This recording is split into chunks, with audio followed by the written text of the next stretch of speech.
Slovenija je v preteklosti povečevala sredstva za raziskave in razvoj, vendar žal, ko govorimo o povečevanju, se je to nanašalo predvsem na sredstva zasebnega sektorja. Gospodarstvo je tu odločneje sledilo tem ciljem, povečevalo, kar statistika nedvomno potrjuje, svoj delež vlaganj v raziskave in razvoj, medtem ko je dejansko bilo na strani javnih sredstev, smo imeli opravka z neko stagnacijo ali včasno celo padcem. No, rebalansom letošnjega proračuna smo to spremenili. Tukaj se sredstva za raziskave in razvoj bistveno povečujejo.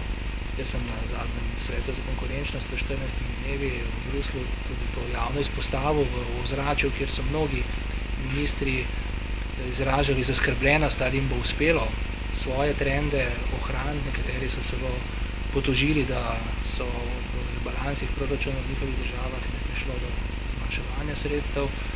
No in tu smo naredili prvi korak. Jaz sam pogosto poudarjam, da gre za prvi korak, da bi, kolikor to ne bi bilo razumljeno kot znamenje trenda, se od teh ciljev spet oddaljili, oziroma ne bi storili nič.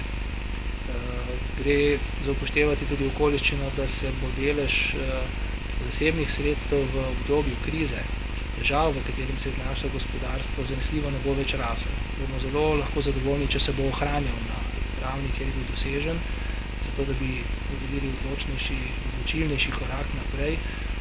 Veste pa, da se je ta vlada zavezala v svojih dokumentih, da bo žal ne do leta 2010, ampak in to tudi zaradi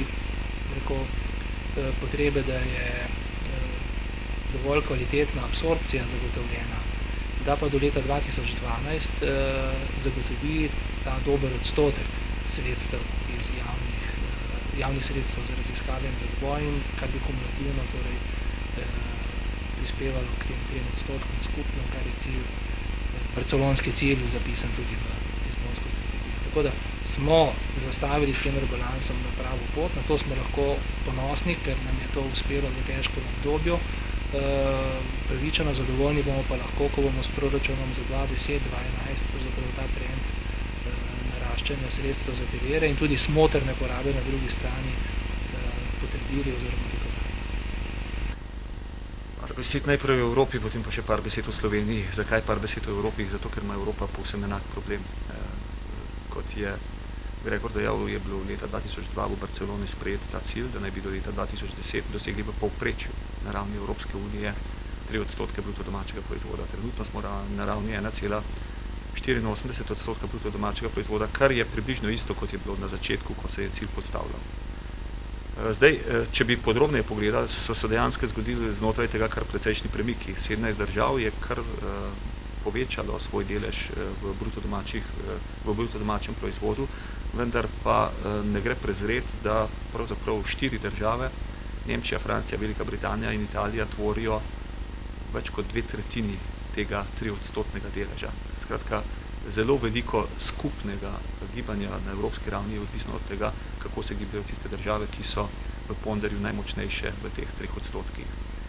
In zagotovo smo priča pravzaprav dvem procesom. Ko se primerjamo z razvitimi državami, je naš problem to, da se tako kot v teh državah, kjer je prav tako relativna stagnacija, vendar je relativna stagnacija pri njih na višjem nivoju, kot je v Evropi, medtem ko se primerjamo z razvijajočimi državami, predvsem z Kitajsko, pa vidimo, da nas relativno hitro dohitevajo. Recimo, problem, ki ga, če nekoliko razčleniš to vprašanje, ki se ga dotakneš, so seveda sredstva javnega in pa zasebnega sektorja. Če nimate močnega zasebnega sektorja, potem lahko samo sanjate o 3%. Vse države, ki so danes v Evropi, sta dve taki, ki presegata 3%, Švedska in Finska. Potem je Nemčija, ki je tretja, ki sledi na tam okrog 2,6. Vse države imajo izjemno močen tehnološki sektor in tudi izjemno močno industrijo, ki veliko investira. In tudi v državah, ki danes presegajo 3% zunaj Evrope, kot je recimo Japonska ali pa Koreja, je to podobno. In zanimivo je, če bi opazovali celo na Kitajskem, vidite, da je delež zasebnega sektorja bistveno višji, kot je v Evropi. Kitajska danes v odstotku bruto domačega proizvoda vlaga približno toliko iz zasebnega sektorja kot Evropa. Kitajska ima 0,98, Evropa pa 1,01%. Skratka, naš ključni problem je dejansko struktura gospodarstva in pa, da je seveda tudi to, da ključne države morajo ponovno postati motorji rasti. In seveda tu so tudi bistvene razlike med temi državami. Ni korektno, da jih v bistvu, da bi zdaj naprtili se, recimo Italija ima bistveno nižji odstotek, kot ga ima Slovenija. Nekaj več kot 1% bruto domačega proizvoda. Nemčija je pa tretja na razpredelnici vseh evropskih držav. Skratka, želel sem povedati, da ta problem stagnacije je tudi problem Evrope. In seveda stagnacija je vedno merjena v primerjavi z bruto domačim proizvodom. To ne pomeni, da se investicije v znanost in raziskave niso povečevale. Sam niso se povečevale hitreje, kot je rastel bruto domači proizvod. In to je bil tudi eden od problemov v Sloveniji, ker je bruto domači proizvod relativno hitro rastel in ker seveda rast zasebnih investicij, ker rast javnih investicij ni bila hitrejša, celo počasnejša je bila od tega. Zdaj, Slovenija je že, ko si je postavila cilj 3% do leta 2010, je bil moj komentar takrat, da sem vesel, da je postavila tako ambiciozne cilje, ne? Ampak da je v bistvu to izjemno velik zalogaj. Ne?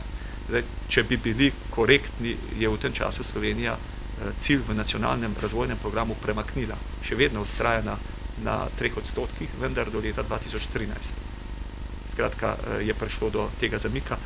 Osebno se mi zdi, da je to bolj realno, kot je bilo izhodično stanje.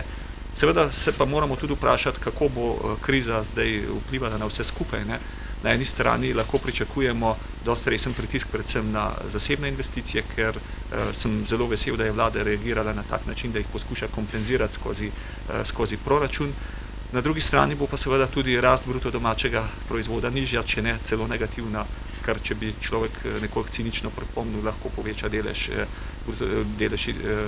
sredstev za znanost in raziskave v bruto domačem proizvodu. Seveda to ni tisto, kar si želimo. Želimo si, da bi pravzaprav skozi ta delež prišel v Evropo in tudi v Slovenijo večji zagon, ker danes se svet več kot zaveda, da na tem leži prihodnost.